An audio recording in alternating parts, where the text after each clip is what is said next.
Jurassic World, the latest installment to the Jurassic Park franchise, and this is chapter number 4, even though technically it's kind of completely disregarding The Lost World and Jurassic Park 3, thank God. Which most people of the public do. Yeah, and this time the park is open to the public, and that's something we've never seen before, and as you would have guessed, something goes wrong, and dinosaurs break out, and people start dying. It wouldn't be Jurassic Park without it. Nope. So this time we have Chris Pratt, who is a raptor trainer, which I thought was really, really stupid at first, but after seeing the movie, they kind of tie it in very nicely with the biggest threat in this park is. I won't say what kind of dinosaur it is, but they manufactured it themselves. And it's a genetic modification. Yeah. So this time, the park is open to the public, and the public is in danger, and Chris Pratt joins up with the scientists to take it down. But of course, just like the first Jurassic Park film, we have kids, and yeah, they're kind of stupid. But this time, I think they're slightly dumber than As the child is. The teenager, not so much. He's a little bit smarter. I actually think the child was tolerable because I can believe what he's. But at least the teenager had the good senses enough to get out of certain situations. Though I will say, he keeps looking at girls, which, yeah, it's a typical high school boy would do, but doesn't he already have a girlfriend? Yeah, they established it at the beginning of the movie. Yeah, and he acts, and he, hugs and kisses his girlfriend goodbye before they leave for the park, and that's kind of weird. Yeah, but, typical teenager, blah, blah, blah, cliches, but, Yeah. cliches are going to happen. Yeah, and so I liked it. It's good. I dug it. It's darker. It's darker. Oh, I was sitting there going oh crap, several times. Especially when the pteranodons break out of their cage and just attack the public. And there's even one moment where a woman is taken, and she falls in the tank where that giant dinosaur just eats her. Yes, and the oh my gosh! I was just so shocked. It's great. Let's just say that the build-up, it takes a while to get somewhere. To be fair, the first one did, and that's another thing I want to talk about. The first one, it's stupid when you really come down to it. Just don't be nostalgic for it for just 1 second and just really think about it. The first one was very flawed. There's a lot of moments that just make you go, what? But then again, this did too, so it's more or less than the first. Well, let's be fair here. If every character was intelligent enough to escape giant dinosaurs, then we wouldn't have a movie to watch, and we wouldn't have the thrilling moments that we do. Yeah, the main characters in this one aren't the park owners, so it's kind of like the tourists going against the battle of the dinosaurs. But here, the park owners are the main characters, so I think that was an interesting change. They know some of their... They're familiar with the dinosaurs. Yeah, they know some of their things, and they know what to do, although most of the time they make bad choices. Yeah, and although I do have to say, I am glad that the characters actually do something this time. Yeah. I'm glad that we finally have a female character who does something. In the first Jurassic Park, I'm sorry, but Ellie didn't really do a whole lot. On the other hand, I do like her talks in the first Jurassic Park movie, when the dinner scene, when she talks about how science and nature collide, and she's well, how do you know these animals won't do what you want them to do? You feed them plants, and yeah, sure. The talks like that. There are some talks like that in this movie too, which I do like. Really good, but yeah. What I mean to say is, in an action-packed movie like this, you kind of need an action girl for it. Don't get me wrong, I liked Ellie's character, but I felt that she didn't. Though there was a huge callback to her character when the female scientist just takes off her lab coat and ties it into a knot, and then just rolls up her sleeves. Looks like Ellie Sattler. Yeah. And Chris Pratt's character's and what's that gonna do? I'm just cosplaying for Ellie Sattler. Yeah, pretty much. And there's several callbacks to the first Jurassic Park, and I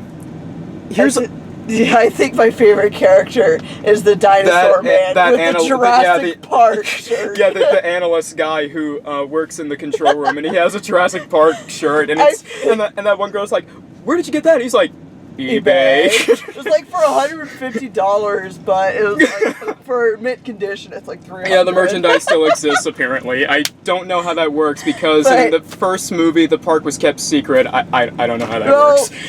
Well, there are some merchandise that you could get for certain things that wasn't even released to the public, so to be fair, it can happen. True.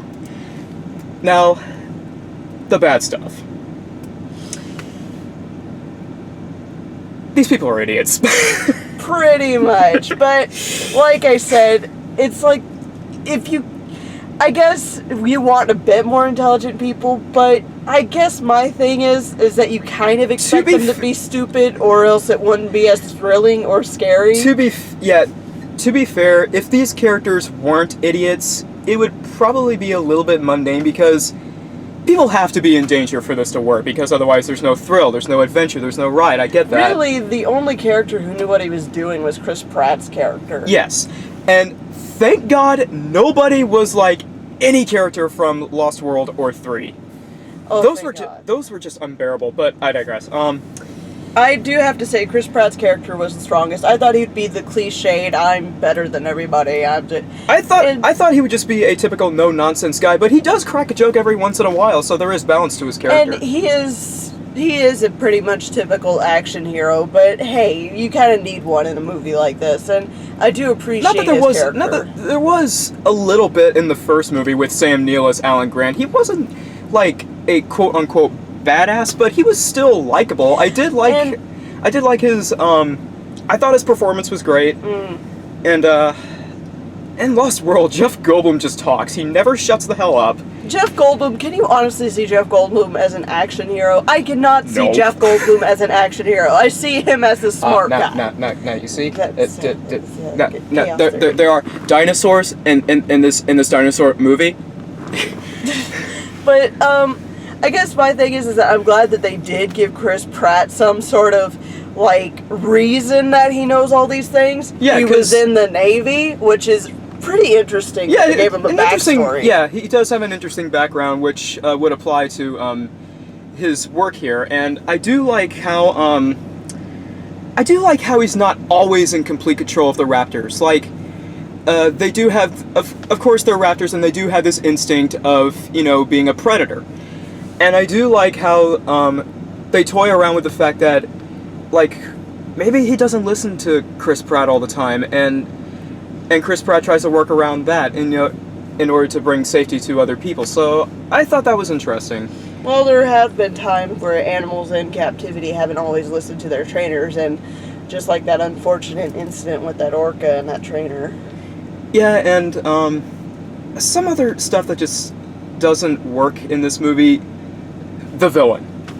In every Jurassic Park film, except the third, which is kind of odd the more I think about it, but yeah, the third one didn't really have a villain, did it? Not if you count the Spinosaurus, but then again, that would be like saying the T-Rex would be a villain.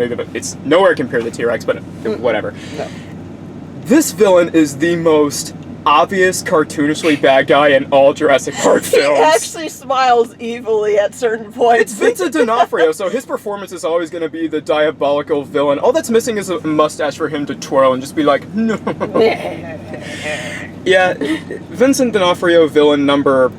Who the hell is counting anymore? He was a villain in Men in Black. He was the bad guy in The Cell, and he's here now, and he's pretty much the same guy. He's evil, so yuck it up, everyone. Yeah, there's a few plot twists, I do have to say, like certain characters working with the villains or things like that. Not giving away who does what, but it is pretty interesting. It doesn't make sense the more I think about it. Like, no, it's like, why would you do that? And they don't really... What do you get out of all this? That's pretty much my question. And when you see it, you'll know what we're talking about, especially if you've seen the first one and you know which character it is, because it is a character from the first one. Not going to say who, but yeah. I will say there is an extremely amount of callbacks to the first Jurassic Park film. Like, not really much of a spoiler. You kind of see it in the trailer. It's more like a glimpse, but the kids in the gyrosphere, they get attacked by a huge dinosaur. You kind of expect it. Yeah, it's not the T-Rex, though it's the hybrid they were talking about. And and it attacks the kids in the same manner it attacks from the top. But I will say how the kids handle it is pretty well. And yeah, in the first film, the kids were very defenseless until Alan Grant came and saved them. But these kids saved themselves several times, actually. Yeah, and there are several times where the kids get in situations, and they do figure out stuff on their own, like when they pour kerosene into that Jeep and they drive away. Mm-hmm. I thought that was... Yeah, they actually rebuilt a Jeep. Not necessarily rebuilt, they just like filled it with kerosene unless they did something else off screen. No, they took a battery too from one of the carts that were outside. Oh, yeah, there's that. So they replaced the battery and yeah. So yeah, as far as survival goes, these kids are just... They're a little bit better than the first kids, I don't know. I find myself torn with these kids. Well, they are kind of more annoying. There are a lot of moments where these kids are just like, God, you're so stupid, but at the same time... Then there's times where it's like, oh my gosh, you're actually smart enough to figure this out. That is awesome. Yeah, in the first film, they're more balanced. Like, yeah, they're stupid, but you can tolerate them. But in this, it's like, there's just moments where you want to strangle them, and then there's the moments where you kind of are like, oh, that's nice. Yeah, and they do have several heartwarming moments, although the divorce subplot with their parents... Yeah, spoiler. It's not really much of a spoiler, because it doesn't really go anywhere, does it? It doesn't really, no. In fact, at the end, their parents are reunited, and they're like, I guess... Oh, we're so glad you're okay, and... Yeah, are we still kind of divorced? I think the biggest con for me is that they kind of have so many characters, and some of the characters just really don't go anywhere. And, you know, it's just, I guess it gives more room for the thrilling moments with the dinosaurs, but even then. And although I do like some of our characters, like, I thought the helicopter pilot, I thought he was kind of interesting. He played, like the mysterious, somewhat of a personality for, the main character from Moby Dick. I can't remember his name. He's... Captain Ahab. Captain Ahab, yeah. Somewhat. He was somewhat like that. He had the personality. He even commented, it's white? You never mentioned it was white. Like, oh my gosh, that is apropos right there. Yeah. And, some other problems, okay. Here's another big problem, and some of you might kind of see this early on. These effects are horrible. Yeah.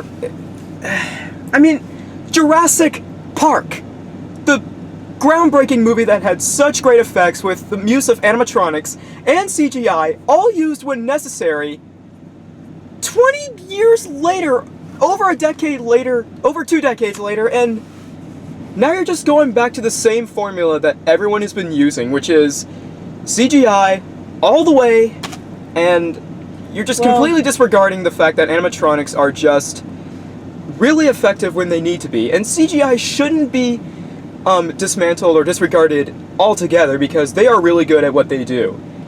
Well, you know, it's pretty much our generation of movies now. Even The Hobbit was filled with CGI. Yeah, even the Hobbit trilogy even had its flaws of effects, and Lord of the Rings used half and half. Yeah, they did use half and half, and you know, like I said, but I mean, with The Hobbit, at least I could see why, because it is such a grand movie that yeah, it's not the computer animator's fault. This is the director's call, and sadly, so many directors are doing this. Like, nope, we can't do animatronics, CGI, and they're just like, okay, well, you know, animatronics cost more, so.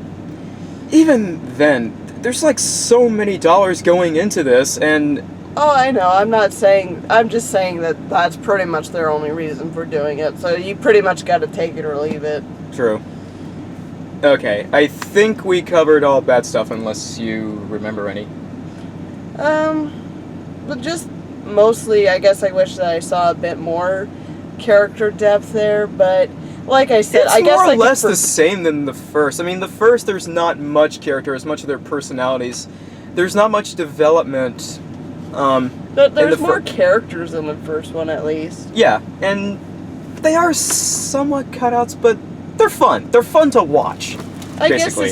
I guess really I could forgive it because it is more focused on the dinosaurs and the danger than it is the whole what the characters are doing in this situation. Yeah. Though I will give them kudos. They do actually figure out how to survive better than the other characters. And let me just say, this is probably one of the darkest movies I've seen in a while. I mean, some of the deaths are just flat out they were tense. terrifying. Especially when the pterodactyls were attacking all those people. I know I got over this, but Jesus! Oh my gosh, when the pterodactyl picks up one of the characters, they just play with her. It was one of the most disturbing things I saw. They just play with her. And they took no prisoners with this movie. There are no prisoners. There is more blood in this too. She was thrashing about too in the water. It was just disturbing. There is more blood in this movie than any other Jurassic Park film combined.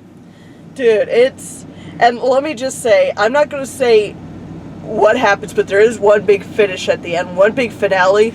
The ending is freaking awesome. If you're getting tired of the same formula that Jurassic Park 1 provided, and that's pretty much what Jurassic World did, the ending will not get you bored. It is awesome. Oh, my toes were curling, and we were just sitting there, just going like, "Yes, awesome! Yeah, get it!"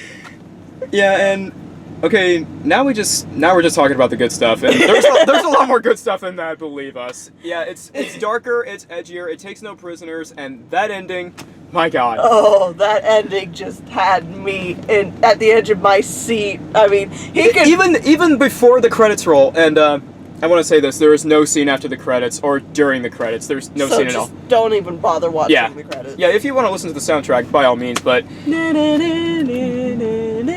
I love how they bring back the John Williams theme, even though he doesn't do the music. They still music's still pretty good. Yeah, in fact, I kind of find that I can't remember the guy's name, but this is the same guy who did the music for The Incredibles. And really? Yeah. Ooh. Yeah, he was that guy. He is good. Yeah, and I do find in some areas that it sounds like he's trying to sound like John Williams, like trying to keep up in the spirit with yeah, to be fair, that's kind of the spirit. Yeah, and it's not John Williams, but we can take it. Yeah, it's fine. And aside from that, what other good stuff is there?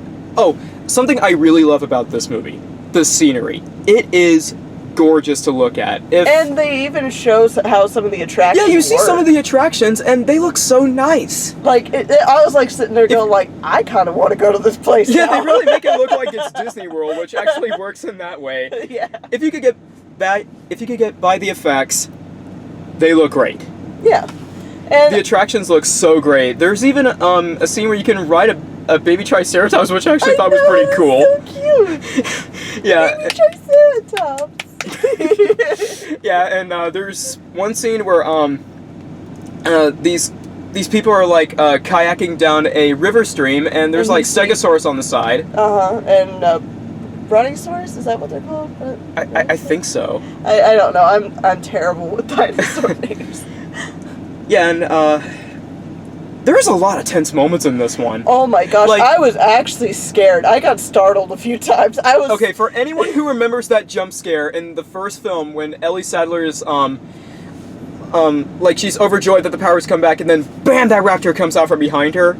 Times 10's that. Yes, there's like 10 other scenes of that. I mean, I was like sitting right next to him, just kind of like cuddling, and all of a sudden I was like... he can attest to that. I was just like, There's a lot of that. They even have a car chase. They even have a motorcycle chase. And there's even like moments where chase. The dinosaurs were getting inside the car while she was driving. Yeah, there's a lot of that, and it's just tense. There's a lot of tense chase scenes. I know. I was just screaming like, no, get it, do it, no, run, go, ah! Yeah. What other? There's so many good moments to it. It's just like it's a spiritual, loyal sequel to the first film. This is what Lost World should have been. Like, these characters are basically saying, "Oh, Jurassic Park was a failure. There's no way it could have worked. We can do better, and this is what we're doing." And it definitely works. It's got great build-up. It takes them a while to actually show the big dinosaur. Yeah, I also like how like, I thought it was going in a bad direction when the first breakout happens. Like, the breakout hasn't officially begun yet. Like, it's still locked in, but it's just out of its place. Like, it's away from the public. Mm-hmm. Like, the first breakout is when the hybrid dinosaur breaks out in a pretty suspenseful way, by the way. But what makes it shocking is, like, its behavior. It's really smart, which makes it even more terrifying. Yeah, it's very intelligent, which is kind of bizarre, but it's just terrifying the more you think about it, because the way it's built and the way it thinks. It's kind of sadistic, actually. Yeah, like in that one scene from the trailer where Chris Pratt is like, she's killing for sport, like she's not eating him or anything. And yeah, you just see a whole bunch of dinosaurs dead, and they're not. She's not even eating any of them. She's just killing them. Yeah, she's slashing their throats, just cutting them all into pieces and stuff like that. It's just terrifying. I mean, oof. I have to say, this is what Lost World and Jurassic Park 3 was missing. It has some elements from Jurassic Park 3, though. Like, aside from the pterodactyls, or the pteranodons, whatever they were called. Whatever. There was, like... There's some callbacks to Jurassic Park 3, like... I'm trying to remember... Oh, yeah, when they walk through that abandoned building, mm-hmm. and, of course, danger approaches. Like, and there's a lot of detail to that abandoned building. Like, the banner was on the ground and all of the... Oh, yeah, and, spoiler alert, well, not really spoiler, because... Everyone saw what happens at the end if they're watching. Yeah. I mean, they should. I hope so. They stumble upon the visitor center from the first movie, and of course it's abandoned, and they find the fallen banner which said, "Dinosaurs rule the earth." It fell for no reason, but who cares? It was awesome when it happened. It was awesome. Because that roar. Yep. That roar. That roar. And, there's just so many, there's just so much to talk about in this movie. And we just can't say it all because it would be spoilers. Yeah, there's some spoilers to it that I would say, but you just gotta see it for yourself. And we're pretty much sticklers when it comes to movies. After all, we're the people who said Frozen was decent. It wasn't fantastic. True. At least this was like this was just so engaging. Like, it had the same spirit as the first Jurassic Park movie. It did. Here's another thing that a lot of people are probably going to say about this movie. The effects suck. It's not good. Well, the first Jurassic Park movie was excellent. Well, okay. Try not to be nostalgic for just at least 5 seconds and look back on the first Jurassic Park movie. It's kind of stupid, isn't it? There's a lot of stupid moments, but it was like, so does this one. So what separates this from the first movie aside from the effects? Though I do have to say, at least people weren't as dumb in this movie. Like, you didn't have a whole bunch of screaming, a whole bunch of they eliminated that from the third movie. Oh, thank God. Yeah. I was just so glad that the scientist finally learned her lesson. I thought she was going to be that annoying character that ruins everything and gets them in danger all the time. At first she is. But then she learns her lesson and learns to just chill out. Basically, and take it easy. When she decides her Ellie Sattler cosplay, that's what things get better for her. Yes. Yeah. Yeah. And like I said, I think I like the kids. I think I like the kids' survival methods in this one better than the kids in the last movie. I mean, and I guess you could argue that they're older, so they kind of know a bit more better. Like their age difference is bigger. Like with Tim and Lex, they're like 12, 3 to 2 years apart, like somewhere along there. Like she's 12, 13, he's like 9, 10 years old or something like that. Yeah, basically. And in this movie, the age difference is like 7. Like, he's in high school and he's obviously in elementary. So I thought he was a little bit older than that. He seemed like Tim's age. Maybe. Ish. Well, because I know that the brother says I'll be gone in 2 years, so obviously he's 16. And Assuming. And I mean, that's just what I'm thinking. And I don't know, this boy, he was kind of tall, but then again, the scientist was, Yeah, she is kind of short. She's really short, and at first it seems like... Oh, I have to say one thing. Kudos to her for running in high heels throughout the whole movie. Like, holy crap. I was like, did she lose her shoes yet? No, she's still running in high heels. She's running in spiked heels, no less. She's running in stilettos. Holy crap. She goes through all this movie and she's wearing spiked high heels. Kudos to her. Ladies, take notes on how she runs. This could save your life. I mean, I was like sitting there thinking to myself, I wonder if she's lost her shoes yet. And then I saw that she was still wearing them. And I'm like, oh my god, she's been in those heels this whole movie? It's amazing how she can do that. And Chris Pratt even commented on it by saying, "What, are you going to run around in those stupid shoes?" And she does throughout the whole movie. Yes! That's just... kudos. Kudos. I can't even run in heels. I can't even imagine that. I wouldn't wish that on my enemies. Just, dang. Like, that, wow. So, it's good. Mm-hmm. I liked it. So did I. I mean, it's not perfect, but no, it's still stupid. But really, when you get down to it, it's just the same as the first. It's a basic monster movie survival action flick. Even more so on the action, I will admit. And thrilling. It is a thriller. Yeah, much more so a thriller. Then again, Jurassic Park, the first one had its share of thrills, like the raining scene in the T-Rex's first appearance. Oh yeah. Yeah, that was tense. Oh yeah. And the suspense when Ellie is in the shed. Oh yeah. Let me just say, if there's a dinosaur you want to see in this movie, you will see it. Let me just put it to you that way. It will look terrible, but it's good. Oh yeah. And let me just say, there's a lot more dangers in this movie than I thought there would be. Oh yeah. Like in the first one, it was the raptors and the T-Rex. This one, there's like a whole slew of dangerous things here.